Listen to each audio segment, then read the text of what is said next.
This webinar is being presented by the ABA Science and Technology Law Section Privacy Committee, and my name is Elliot Golding. I co-chair that committee, and I'm a partner at Dermot Will and Emery in DC, specializing in privacy, compliance, and other fun data issues. If you're not a member of the ABA section, I really encourage you all to join. We put on all kinds of presentations like this and provide lots of materials to our members. So just if you're interested in joining, just reach out to me directly. You can get my contact information from the webinar registration.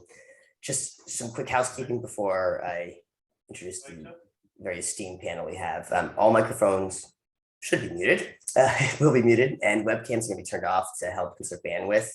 But if you have any questions, put them in the chat, and we really encourage questions during. We'll answer them as we go and make it a little more interactive. As a reminder, this is being recorded. So with that, would love to introduce the panel, who are incredibly talented, smart people, much more smarter than I am. So Mohammed and Shannon, you want to introduce yourselves? Start, Mohammed. Sure, thanks, Elliot. So I'm Mohammed Amr. I'm Assistant General Counsel, Global Data Privacy Legal Director at 3M. I lead a team of 8 talented privacy legal subject matter experts on material privacy compliance matters that impact 3M's operations globally, spreading across subject matter, whether it's HR data, business contact data, consumer data. And this includes assessment of compliance obligations that are stemming from the new and amended US state consumer privacy laws, which very much will lead into what we're discussing today. Prior to joining 3M, I was a senior counsel in the privacy law group at Genentech, and prior to that, I was a senior associate in the privacy and cybersecurity group at Hogan Lovells in their DC office. So looking forward to our discussion today. Hello, everyone. I'm Shannon Rollick. I'm the Vice President and Associate General Counsel of Privacy, Product, Employment, and Litigation at Zendesk. And my role, I manage a very large and comprehensive global privacy program and have a wonderful staff of very talented privacy professionals that work on not only the perspective of privacy on our privacy program for Zendesk compliance, but also for our products. Great, thanks so much for joining. Let's go to the next slide. So here's what we're going to do today. We're going to give a little bit of background just for anyone who's not totally up to speed on what all the new data subject rights requests are. We're only going to spend like 5-10 minutes on that. So just again, for level setting purposes, what we're going to spend the majority of the time on is talking about how to scope and actually implement data subject rights requests under these existing and new laws, putting into context, particularly with risk context, and really, again, very practical tips about how we've all addressed this, how we're seeing the market address things, where more companies are taking risk, where you can prioritize resources if you have limited ones, which everyone does. And then we'll end with some deeper dive use cases. We're going to go into a bit more detail specifically about, well, what do you do about employee data, which is now starting in January going to be subject to the California privacy law. And then we'll do a deeper dive on sale and sharing opt-outs, which I know is everyone's favorite topic these days, to go into detail, because that's somewhere we see a lot of people struggling to understand what it means. So why don't we keep going to the next slide? There are, for anyone just been under a rock, right? There's 5 state laws. California's already in effect, but amendments take effect in January 2023. They're right now going through the tortured process of making regulations, which is so much fun. And then the other states. And, the way we got here, again, for anyone with that background, is, California, I think, just got super jealous of all the attention Europe was paying to that, for the GDPR. And they said, we could pass our own law. And so they did. And then other states were like, hey, us too. And now they passed. There was, 15 or 20 other states that had proposed legislation, didn't pass last year. But I think this is the beginning of the trend. It's going to continue. And so you'll see that these other states will come online throughout the year. And for the most part, the rights in each state more or less line up. They're not entirely the same, but they more or less line up to each other. But there are some important differences from Europe if you're already familiar with the European rights. So I'm going to go to the next slide.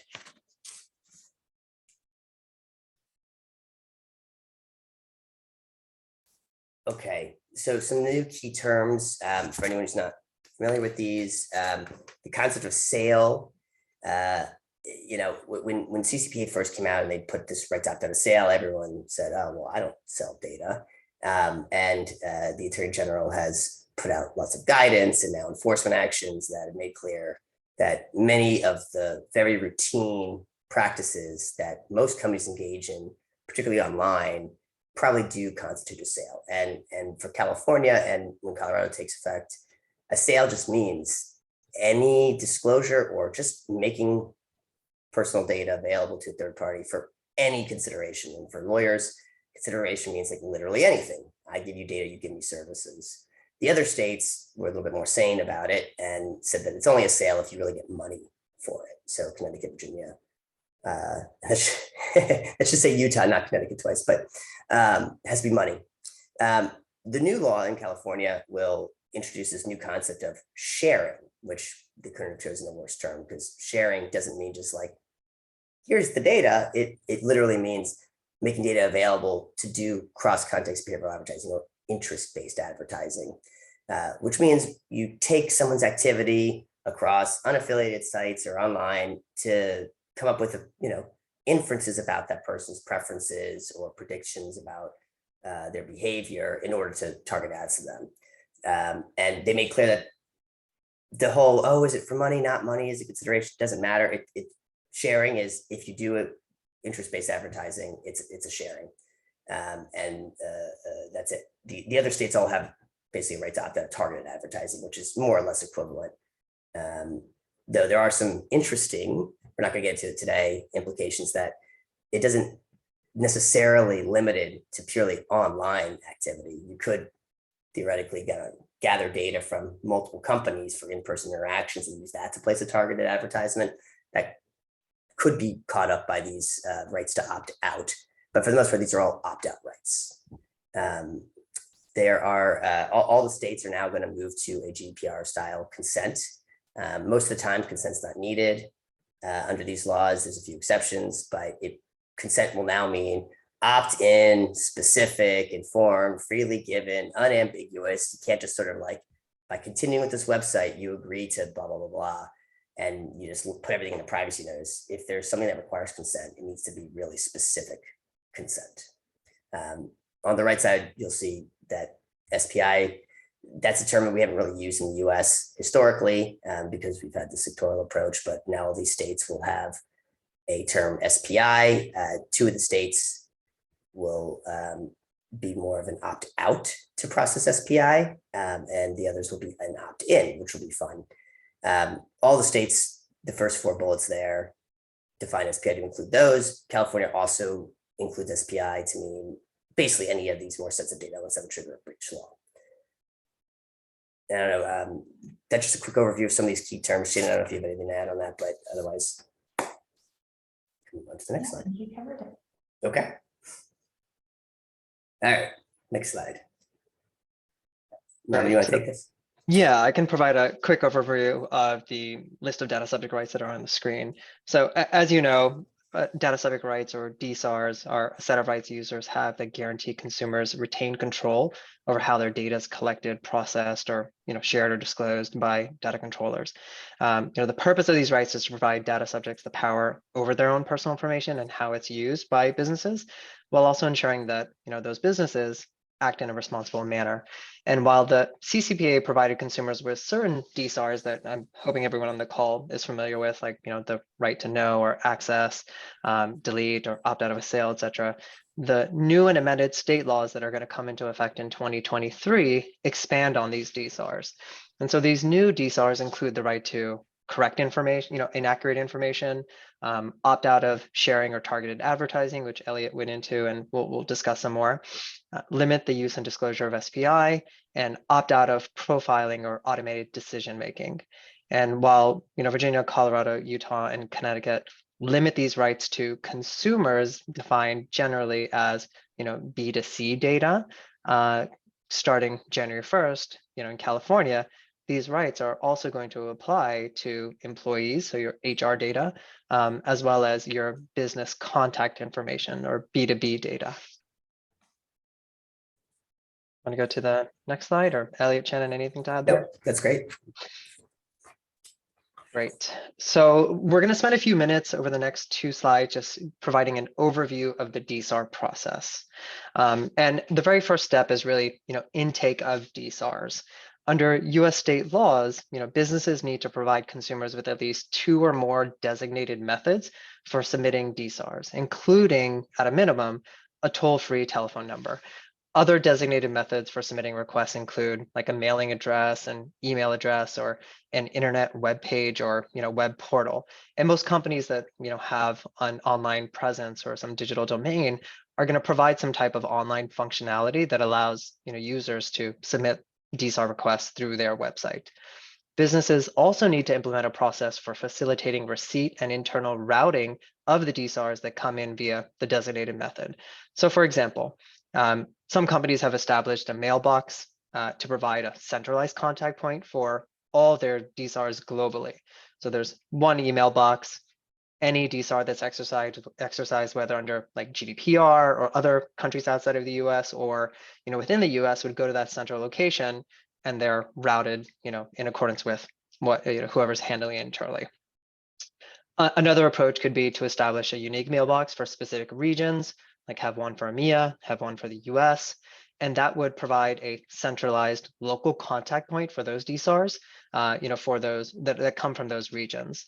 And the aim here would be to facilitate those requests so that they go to the appropriate internal, data privacy officer or individual who's handling it, and it's more efficient. There's another possibility is that companies may use a third-party solution to manage intake and internal routing of DSARs. Regardless of the method that you use, the key for the first step of intake is to ensure that you're receiving these and promptly routing them to the appropriate person so you can facilitate a timely response, especially given that some DSARs have to be fulfilled within a very short period of time. Take, for example, opting out of a sale or sharing or processing sensitive personal data in California, which has like a 15-day window to respond. The second step is confirmation, right? Upon receipt of a DSAR, businesses may need to provide confirmation of receipt to the data subject. And that confirmation typically will just say, we're confirming receipt, but you can also use that as an opportunity for other purposes, such as requesting any documentation necessary for verification of the data subject's identity, providing the expected response time frame or date, or requesting any additional information or clarification needed regarding what DSAR rights actually being exercised. And Shannon, maybe you want to go into more detail on the step 3 and 4 regarding evaluation and verification. Just real quick before we go to step 3, just for folks who are familiar with GDPR, this is sort of a big deal. Like GDPR didn't specify this level of detail of you have to have exactly these 2 methods, and if someone submits it in a different way, you still in California have to treat it as if properly submitted, or you have to respond with directions of how to submit it. So you can't just say, they didn't send it to the right channel. You actually have to explore, right, all the touch points where you could be getting requests to make sure things aren't falling through the cracks. But sorry, Shane. Yeah, and I would just add to that, Elliot, like anyone who wants to get into the nitty-gritty details, print out the regs, the California regs, and they go into depth on all the nuances here. Thank you. And we'll move to step 3, so the initial evaluation. So when you receive the DSAR request and it ends up in the appropriate group, the first question is, what jurisdiction is this request for? Is this a GDPR request? Is this California, etc.? We'll talk later about potential opportunities for harmonization and whether you should take those or not. But at this moment, you would want to understand your timelines and what specifically the request is for, and whether based on your company's situation and expectations of what you've provided in your privacy notice, whether you're going to meet all of these requirements, such as there are many companies that have decided on a global basis that they're going to provide the same DSAR rights to everyone, even if they're not legal requirements. That's a judgment that needs to be made. And so the jurisdiction request may or may not be as applicable to you depending on whether you're one of those companies. It's just if there is a legal requirement, you of course need to follow that timeline. And then, do I have further information that's necessary to be able to complete this request? So when you're looking at it, depending on what the request is for, if it's for employee data, if it's a access request, do you have enough information to not only make sure that you're going and getting the appropriate information to fulfill this request? Generally speaking, as we know from GDPR, DSARs, data subjects tend to come in just with very broad breaching requests that are not very clear. And so there usually is a back and forth, and that sometimes is met with resistance. So I would also build into your process a playbook about how you engage, ensuring that you're explaining that you're attempting to cooperate, that you're not saying no, and making sure that the data subject understands what you're attempting to do and that you're very clear about the process that you're engaging in. And then step 4, identity verification. So when you have a request for no, delete, and correct, you're going to use commercially reasonable methods for requiring some sort of authentication. And that should be reasonable based on the type of request in which they're providing. And if you have a portal, you can, and they already have an account, you can use that account to validate, but you cannot require someone to create an account for validation purposes. And so there should be some information that the business has already that you can use to verify the identity of the data subject to at least a reasonable degree of certainty, such as matching data points maintained by the business. If it's something that is highly sensitive information that you're going to be sending across, you may want to have a higher level of degree of certainty. So you'll add some additional data points that you'll be requesting. You may even require a signed declaration that the requester is the individual that's requesting this personal data. Of course, that this should only be used when there's high risk of this data that would cause harm to an individual if it got released to someone that was spoofing as them. That would obviously cause some risk to the individual. Any information that is requested by the business for verification purposes can only be used for verification. So this is really important to highlight in those playbooks to make sure that anything you collect additionally gets stored in a very temporary manner and is able to be removed. And so to ensure that you're not reusing it for any other purposes, and that you're clear about that when you ask for any additional information. And make sure that I think this will be particularly challenging going forward think about the situation around former applicants, independent contractors, former dependents or beneficiaries. And so we'll get into the employee data elements later, but this will particularly be a little more challenging because you'll likely have less information to compare against versus an employee that is currently with your company. And just that this is another area where California just had to be difficult. And these, for anyone familiar with GDPR, these are specific things that are required in detail that just aren't in GDPR, right? Like the exact level of verification that you need. And some rights in California, you're supposed to, you're not allowed to try to verify their identity. If it's a right to opt out of sale or to limit SBI, you're not supposed to ask for extra data to verify their identity because they shouldn't have to. So it gets really tricky at the margins. Next slide.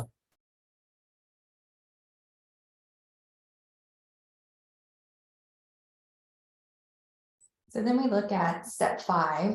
So identification of relevant PI.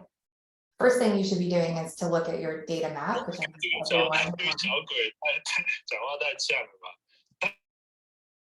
there we go. So I hope everyone has a data map that they can refer to help them figure out what. Don't laugh. I hope you do. I hope you do. And if you don't, highly recommended, please work towards getting one. It will make your life that much easier. And it is a legal obligation. So that is a win-win.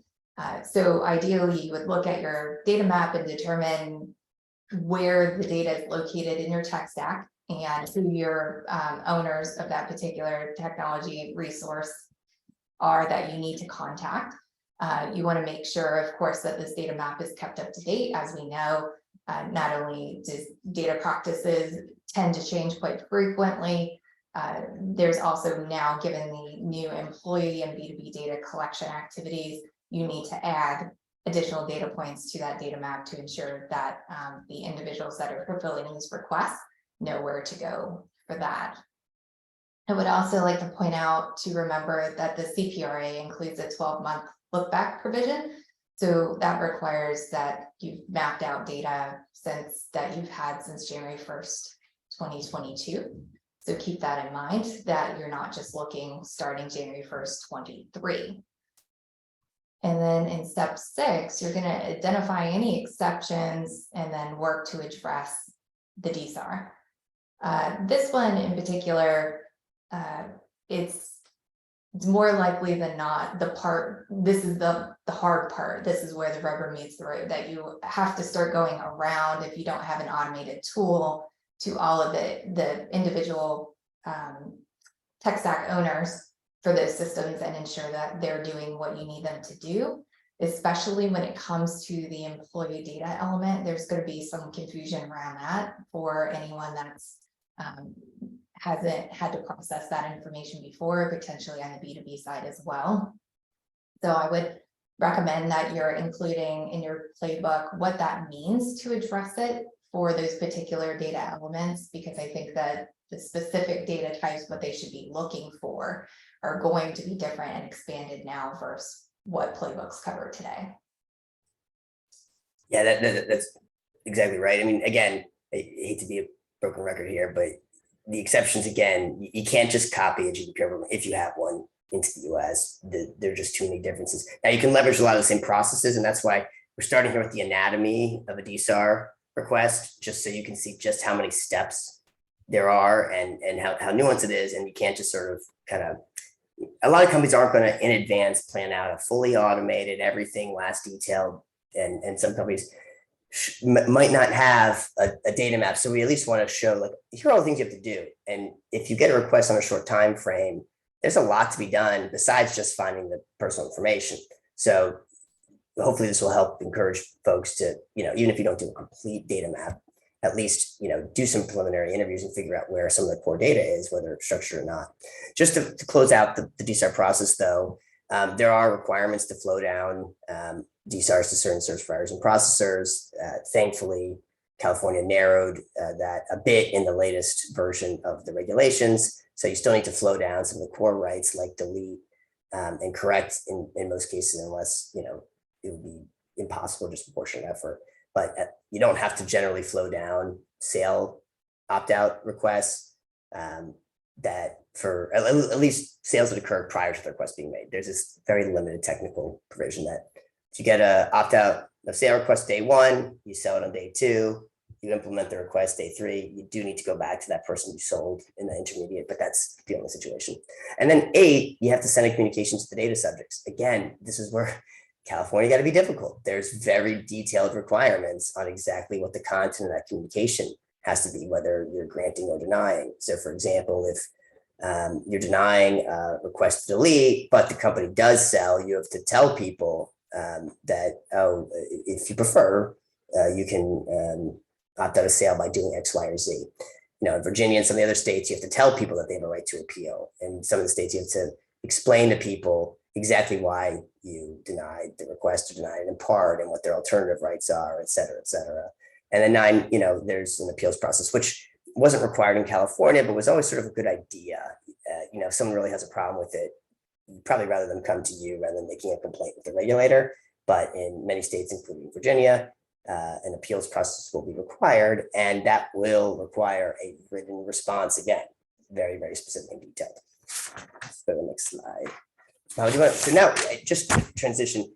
That was for anatomy of a data subject rights request. What we're going to do now is talk about, okay, how do you even scope and figure out what kind of data you're going to put in scope? How are you going to figure out who's responsible, sort of the process and the mechanics for a little bit, and then we'll end with some deeper dive use cases of certain rights and certain types of data. Mohammed, you want to take it up from here? Yeah, thanks, Elliot. So now that we've just spent several minutes on the overview of the DSAR process, the first thing for preliminary scoping that we're going to talk about is assessing how that process would fit into your current privacy compliance program and what, if any, gaps there are.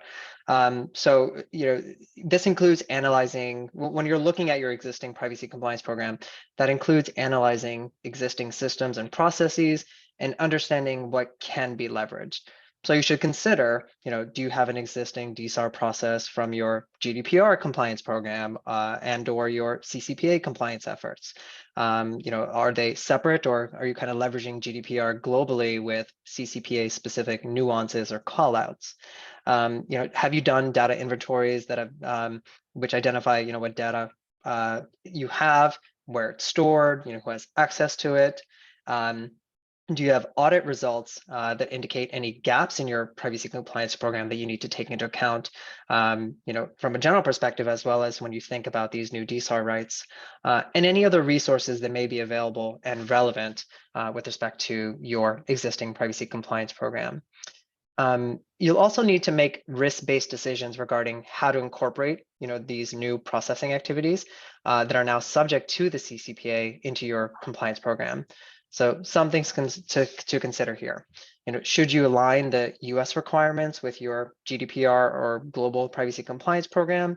This takes into consideration that some GDPR requirements may be more strict or more general than US laws. So there's some nuances and gaps there.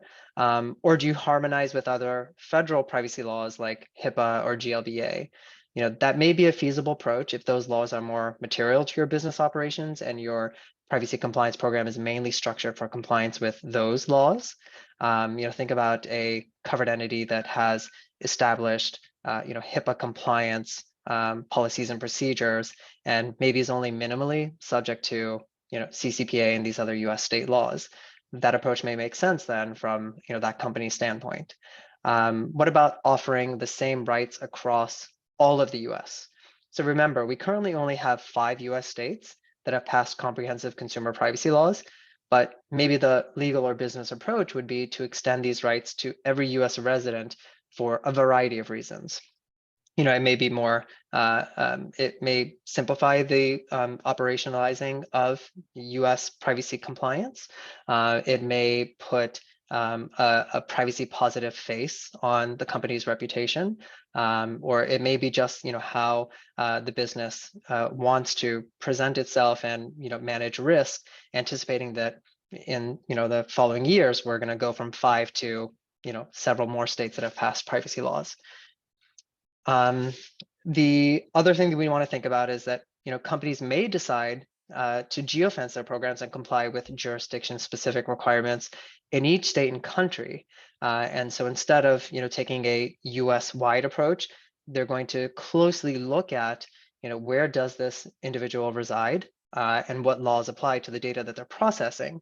And that may make sense given, for example, limited resources. The company's processing a ton of data and doesn't want to kind of open up the the funnel here to getting a ton of data subject requests and having to respond to those when someone in requests a DSAR and doesn't reside in a state that has passed consumer privacy laws.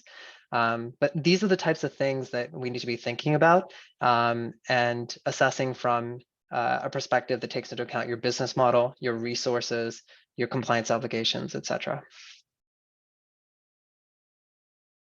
to go to the next slide, Elliot? Yep, I think Shannon, you can take this one.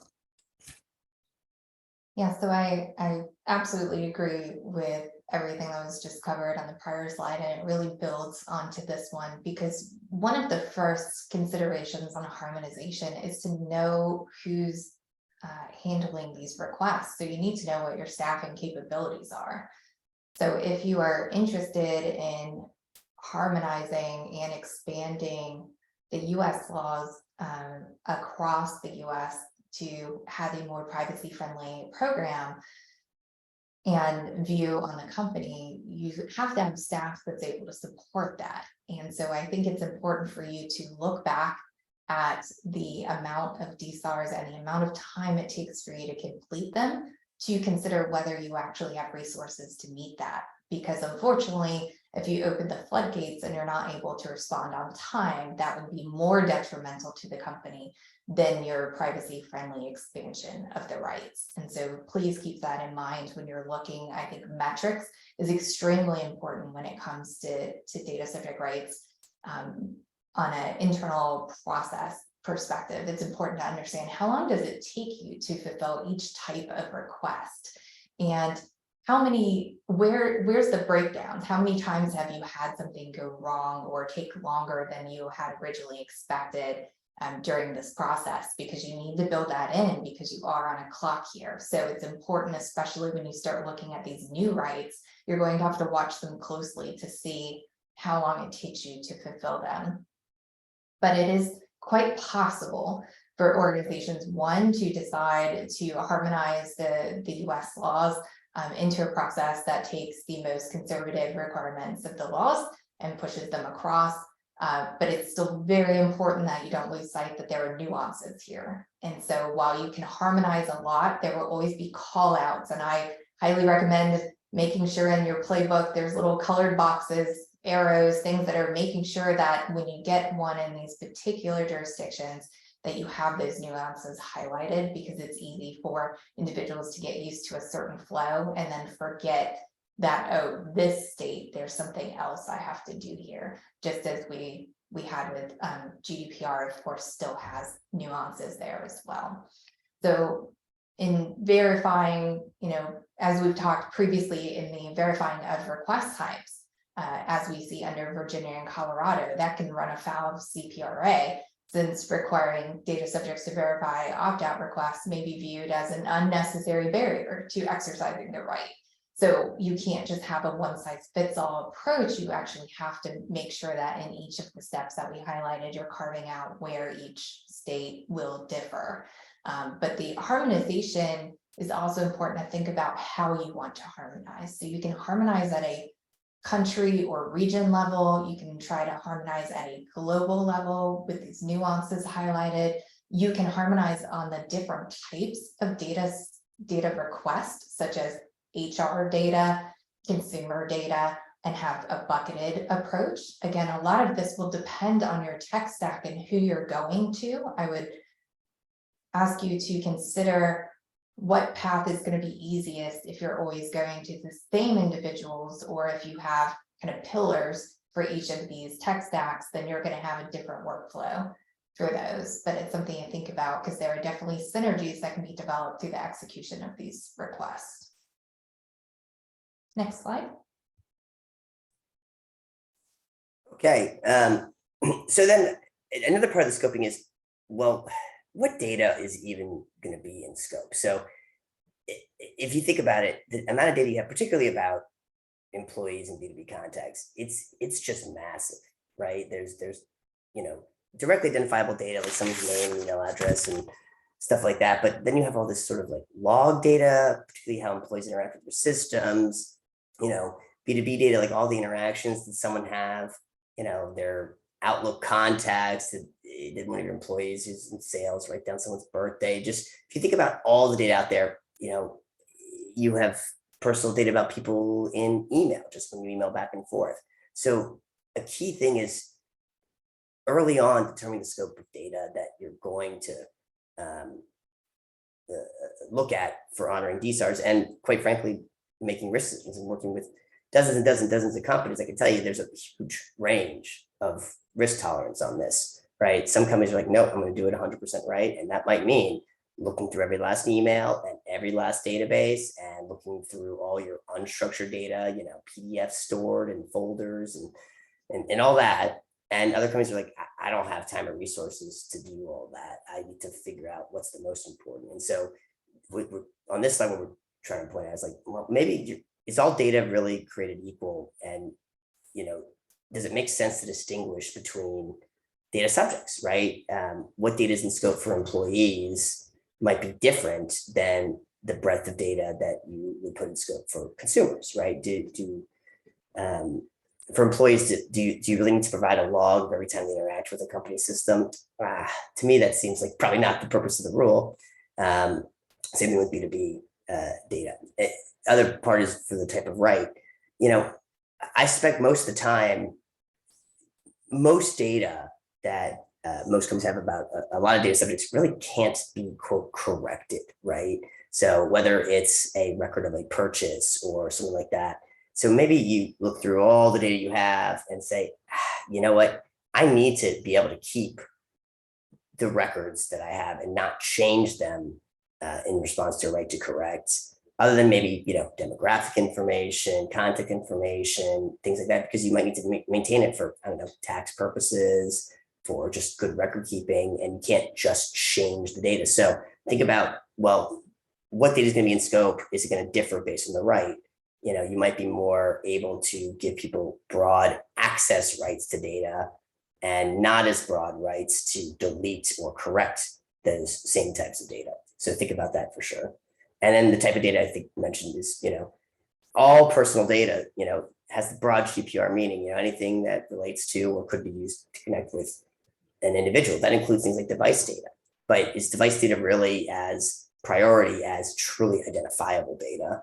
Right. And again, I'm not suggesting that folks just totally ignore personal information that's subject to the law, but if you're going to have to prioritize and triage, you might start with the most important, higher risk, directly identifiable data, and time and resource permitting, kind of work your way down for less important information. And then types of databases, right? It's a lot easier to go query a structured database than it is an unstructured one. So what we generally do with our clients is easy enough to query a structured database, harder when there's dozens or hundreds of structured databases to query against. But honestly, we just do interviews and we talk to the people and say, what's the most important data and where is it, right? Things that people would know that you have or reasonably expect to receive in response to a request or things like that. And maybe it's not perfect, but it's, showing that you're doing a good faith effort to make it work. So why don't we keep moving? Next. Great. So we're going to talk about here now is we've identified the data, looked at the existing compliance program. We need to identify the appropriate stakeholders or appropriate parties that should be part of this process from start to finish. When it comes to operationalizing your DSAR process, especially with respect to the new and amended DSARs, it's critical that you identify the appropriate stakeholders at the outset. And this often includes an assessment of who is part of your core team, your escalation team or legal approvers, and the business stakeholders with risk acceptance and approval authority, for those, cases that go to that level. Your core team are going to be the individuals who are responsible for doing the initial intake and assessment of DSARs and are leading this work for a majority of the DSARs. Your escalation team is, for DSARs that you determine require escalation because they raise material concerns or are high risk. For example, access or deletion requests from a disgruntled employee. These are the individuals who are going to sign off on the analysis from legal. And then your business executives are those individuals who have the ability to make a decision as to the recommended compliance approach and own any risk associated with that approach. So, if we're having to disclose information to an employee in response to an access request, and we need to make determinations as to what level of unstructured data we're going to provide, what's going to be redacted.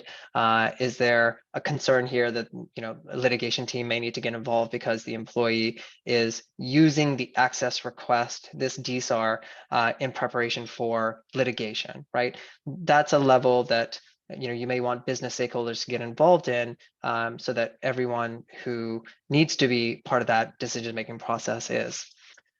Stakeholder identification may take longer than, depending on the size and structure of your company. Take a company that is a global company that has multiple different business units and business groups, each of all who may be using their own bespoke systems, right? That's a much more complicated structure than, a company that has one legal entity, is located in the US, everyone's on the same system. And so when you're looking at, identifying stakeholders, that could involve multiple business groups, multiple functions, multiple departments, people who are involved in e-discovery and HR, your IT or security teams, etc. So thinking through who should be part of this discussion and this process is critical to identifying who the right stakeholders need to be. And doing this at the outset is important because then these individuals are going to be included in the communications discussions early on and throughout the DSAR process. Once you identify who those stakeholders are, it's also really important to clearly communicate what is the role or what are the roles and responsibilities in-house that each of these individuals, is responsible for. So who's going to be like the project manager? Who are the members of the core team, and what are the obligations and rights or responsibilities they have? Who are the legal and business approvers, and when do things get escalated?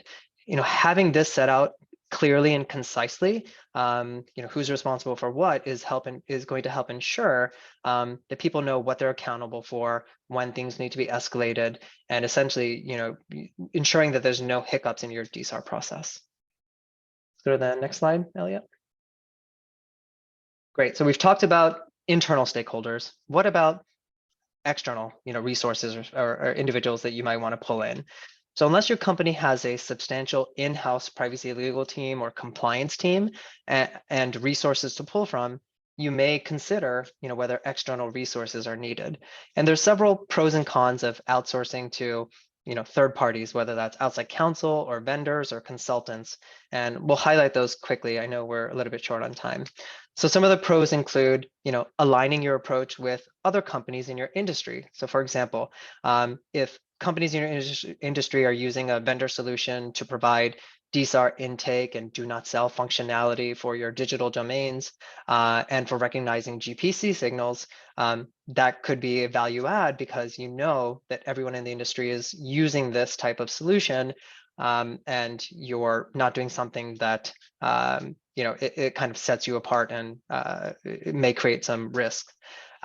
Or having outside counsel as experts on high risk questions or compliance approaches that may be applicable to your business, as opposed to trying to assess those issues in-house solely.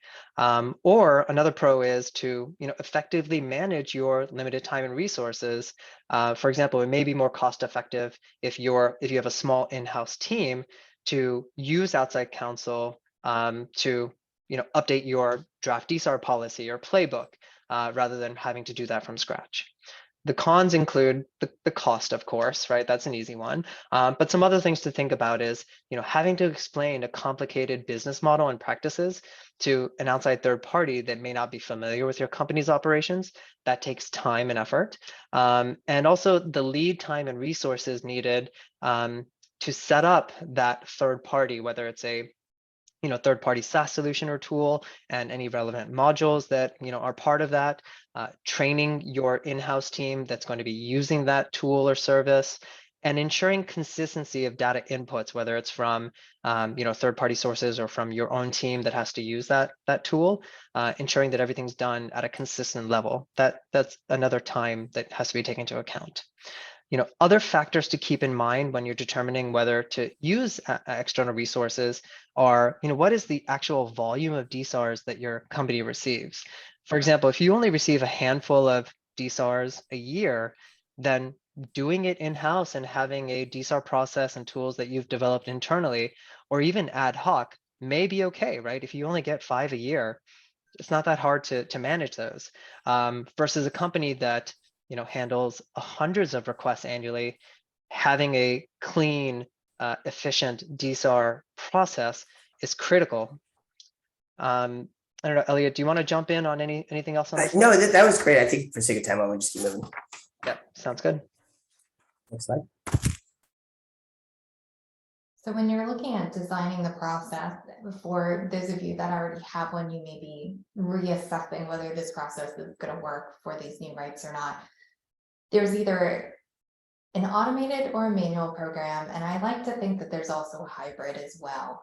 So most of us have some mix. So there's companies that have the very manual process wherein the intake comes in via email, most of the time. So they have a workflow that's based heavily in email communications, sending emails, forwarding it throughout the organization to handle the tasks, doing all of these things through what's considered a very manual process, because there is no system kind of guiding you through it. There's a hybrid approach wherein you have privacy tech of some kind that is either a form on your website that's helping you intake some of the DSARs, it's helping you calculate deadlines, it's showing you what step you're at in the process. There's some ability to keep notes and show the progress as you're engaging through the different systems in your tech stack. And then actually being able to communicate with the data subject through that tool. Then there's a automated, which these are harder to come by these days. They're very expensive tools, but there are systems in the privacy tech world now that are able to not only scan your tech stack to find out where your data is, but also help you interact with it on a more easy basis, that you're not having to go to individual owners of systems, and instead you're able to engage through a tool to either kick off particular workflows that you've designed for different data types. I find that, though, this latter of having a fully automated tool to be the exception and not the rule. I think it's very rare for most companies to have that. So ideally, you're focusing on either improving your manual process, or eventually moving to a hybrid model, which I highly recommend. Just as you increase in volume of DSARs, you would like to have one, it simplifies the process because it allows you to have a record of, you can get your metrics from it, you can see how long it took you from the time that the intake came in to the time that you sent the data out to the data subject and closed the ticket. It can help you understand how many you're getting. Two, it helps you keep track of the timing, which is so important to make sure that you're not falling behind. And it's much easier than constantly sending emails and hoping that you're keeping track of every single individual correctly with their various timelines. And then three, I would just say, one of the niceties of having some kind of privacy tool is the ability to communicate in a secure fashion with the data subject. And I would keep in mind that depending on how you're sending data across, you may not want to send this data via email. Keep in mind that email is not a secure form of communication. And so you may want to use another mechanism to be sending documentation across. So that may actually add another stakeholder to your list that you need to engage with. Next slide. Great. Okay, so let's go through some of the deep dive use cases. The first one's employee data. And these present some of the more interesting and difficult use cases, especially in light of the new and amended DSAR rights and the extension of those to employee data. So there's a few listed on the screen, and I'll talk to each of these in a little bit. Exempted data. Some employee data may be exempted from the CCPA based on the type of data processing. So for example, employee data processed by an employer group health plan that's a covered entity under HIPAA, it's not going to be subject to CCPA, or employee data that's processed to conduct a background check subject to FCRA, right? These are activities that would be exempt from the CCPA. What about data types, right? The type of employee data being processed may also trigger heightened concerns. So consider, for example, a program that's administered by your HR or your diversity and inclusion department that's aimed at attracting, retaining, and promoting diverse employees. You know, this type of data processing involves SPI, like racial or ethnic origin, et cetera. And you would need to notify employees about this activity in the employee privacy notice, and you would need to provide them the right to limit that kind of process activity. Also, you know, depending on the manner in which you process HR data for these purposes, you may also need to consider whether this type of processing activity would qualify as automated decision-making or profiling. Like, for example, if you're using a SaaS solution that, you know, automatically analyzes HR data and says, you know, XYZ employee who's diverse has done this type of work, and here's their risk score for promotion or for leaving, and here's, you know, how we can try to retain them, right? That type of automated decision making would require some compliance approaches, subject to, of course, the forthcoming regulations in California that address this or will address this in more detail. What about where HR data is located, right? Throughout today's call, we've been talking about structured and unstructured data. And it's really critical that, with respect to unstructured data, you have an idea of where this data is located. For example, when you're doing informal performance reviews and feedback, and that's maintained by your manager in their email system or Word documents or Excel spreadsheets and is saved on their own computer. But if you get a DSAR request for access to HR data, you need to be able to identify not only where that data is stored in a structured manner, but also where it's located in an unstructured manner. And so that's where it's really important to understand, what data mapping have you done? Do you know where all this data is located? Or are you going to need to pull in internal resources like your e-discovery team or external resources like consultants that are going to have to find this data in response to that DSAR request? Each of those use cases, whether you're using internal or external resources, is very time consuming and expensive, especially when you think about the number of these types of requests you may get. What about the type of right that's being exercised? Let's take a deletion request, right? Elliot and Shannon have both talked about this a little bit, but we're not realistically going to let employees delete all of their data and not in all of the systems. And so how do you treat these, right? If you get a deletion request and it relates to like correcting an individual's name or dependent information or address, that's one level of risk, and the employee can do that on their own, right? We wouldn't mind about that. But what about updating or correcting a performance evaluation, right? We wouldn't allow that, but we may allow, and what needs to be thought through is, do you allow them to contest it and you note the file accordingly that they've contested this? Those are other things that we need to think about. Go to the next slide. And on request to correct, and figuring out how to operationalize employee request. One, where is the data located? Again, can't say it enough. Data maps, fantastic tool. Make sure you have one. What data is available for the correction request? So for example, an employee sends in a request and says, I've moved and I need to update my mailing address.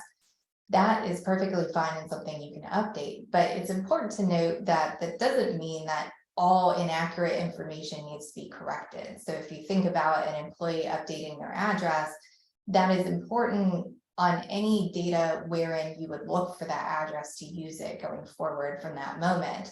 That if you think about an HR tool where you would look for that to send communications, tax information, mailings, those sorts of systems, wherein you would not need to go back to old documents and update the address there because that address technically was accurate at the time in which those documents were created. So it's important to also have scoping here, that you're realizing that it's not an all-inclusive. You don't need to change everything in their file. And then do you need to set up new processes? The answer is probably yes. At least one, I think we've all learned a lot about our process and procedures that as we've worked through GDPR, and there's always room for improvement. And I would caution everyone to expect that there's going to be a surge of new requests. So how do you handle a new volume, and maybe using some of those potentials for efficiencies, maybe moving away from the very manual email spreadsheet style to something a little more advanced with some automated workflows would save you time and also allow you, again, more visibility into the process for metrics and for comparison.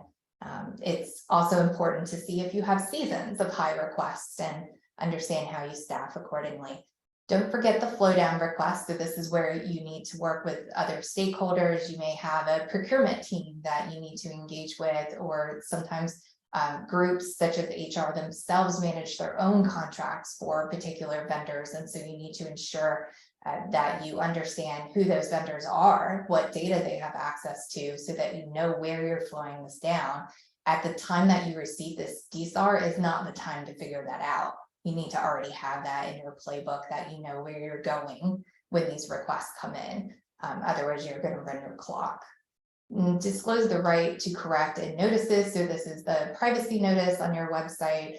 And in employment cases, your employee privacy notice, your candidate privacy notices, ensure that all of them are up to date, showing not only what the rights are, but how they can enter their request. And keep in mind that just because you tell them how does not mean they have to follow it. So it's important that you're reaching out to your HR teams, to your sales teams, to other stakeholders, because it may come in, even your corporate communications for social media, they can come in anywhere. And it's important for every team to at least know where they should forward it to, so that they don't ignore the request. Next slide. Okay, everyone's favorite topic, right out of sales, sharing, target advertising. So this is one of the more challenging ones to do, because the way it works is more highly technical than some of these other rights. So what's the anatomy of a sale, right? Someone visits a website. There are all kinds of tracking technologies that are used for analytics purposes, marketing purposes, etc. When you land on a site, most sites will have so many enabled to do a whole bunch of things that data is either directly fired off to a third party, or it might be directly collected by a third party. So if you wanted to help with retargeting on Facebook, you might use the Facebook pixel. And so when someone lands on your site, you have code called a pixel, a little bit of code on the site that says, send this data over to Facebook and then place an ad to that person next time you see them on Facebook, etc. To opt out of it, my point is that a lot of the time, most quote selling is really just device data. What's being passed is IP address, a cookie ID, things like that. And to opt out, you don't really know who the person is. So how do you do that? Well, the solutions most have developed are that when someone opts out, you click the little button at the bottom of your screen that says "Do not sell my data," and that will cause what's called a first-party cookie to drop. It's kind of similar to how the GDPR banners work, onto the person's browser that says "Don't sell data." Then you configure your site in a way that says, okay, before you let any data get sent to a third party, first check to see if that "Do not sell" cookie is there. And if it is, don't make the data available to a third party. Now, if you're doing more advanced quote selling, like maybe you provide a list of email addresses to a third party to help them better target people, well, then you might also have to have a web form that people provide their name and email address so you can find them in your system and mark them as "Don't sell this person's data either." And then third is global privacy control, which is basically requires that sites and digital properties, including mobile apps, have a way to recognize a user-enabled signal, typically a browser signal, that says "Don't sell my data." It's kind of like version 2.0 of the old "Do not track." That's how you do it. But figuring out is very complicated. You have to find what are the cookies and tracking technologies I use, and it's broader than cookies, and then actually be able to shut them off in response to a request. So I go to the next slide. I think GPC is still really evolving. Colorado is going to give us some more details and tell us, well, which signals actually count eventually in a year and a half, and that probably will become the de facto standard. But until then, globalprivacycontrol.org is really the main one. And with the last minute, why don't we go to the next slide? So we came up with a timeline for preparation. Here are all the things that, just pulling all the information we just gave you together. What do you need to do, right? Start with your scoping and gap assessment, come up with some sort of inventory of data if you don't already have it, figure out the who, the why, the how, et cetera, working with your vendors, do some training and then testing. If you go to the next slide, really just some final thoughts in our last minute here. The devil's in the details, right? This is a lot of information. It can seem like a lot, but there's no substitute for taking your time and rolling up your sleeves and figuring it out. I don't know if Mohammed, Shan, you want to provide any quick last thoughts as we wrap up? Yeah, I mean, I think as we've kind of highlighted throughout today's discussion, right? Build in time to implement or update your processes, right? Identifying where data is located, who the stakeholders are, how you're actually taking in DSARs, responding to them, who's holding the data and responding back to or denying them. That whole process from start to finish takes time, and really understanding that is critical. So build in extra time is what I would say. And I definitely believe that there's a lot of options here, and there is no size that fits all. And I find that your business and or industry may just get more types of requests than others. Maybe you don't get a high volume. Maybe you get a significant volume. So it's hard to compare your options of implementation to others, it's important to keep in mind that just because your program doesn't look exactly like someone else's, that doesn't necessarily mean that it's wrong. It's just important that you right size it for the types of requests you get and for your industry and company, and of course your compliance obligations. And as we mentioned before, ensuring that you're considering what those separate processes could be for those different data types, and whether you're going to work on harmonization efforts across the company. And keep in mind that maybe you decide to take that on after you set up the formalized program. So get things going and in compliance for 23, and then you decide, okay, we'll work on efficiencies later when we're not so rushed. So keep in mind that you don't have to do it all at once. You just need to be compliant. And so focus on that. And then you can make the playbook pretty, you can make it more clean and streamlined, you can find those efficiencies, you can have metrics that'll help guide your decisions, but don't feel that you have to do it all at the same time. Yeah, Shannon, the common refrain we have internally is we're not going for gold, we're going for bronze. And you know, it's like, take care of the material things, worry about the other stuff later. Yeah. Really great advice. Thank you so much, Mohammed and Shan. Thank you so much for doing this. Really appreciate your time, and thanks everyone for joining us. If you have any questions, feel free to reach out to us directly, and hope this was helpful. Thanks, everybody. Thanks, everyone. Thank you.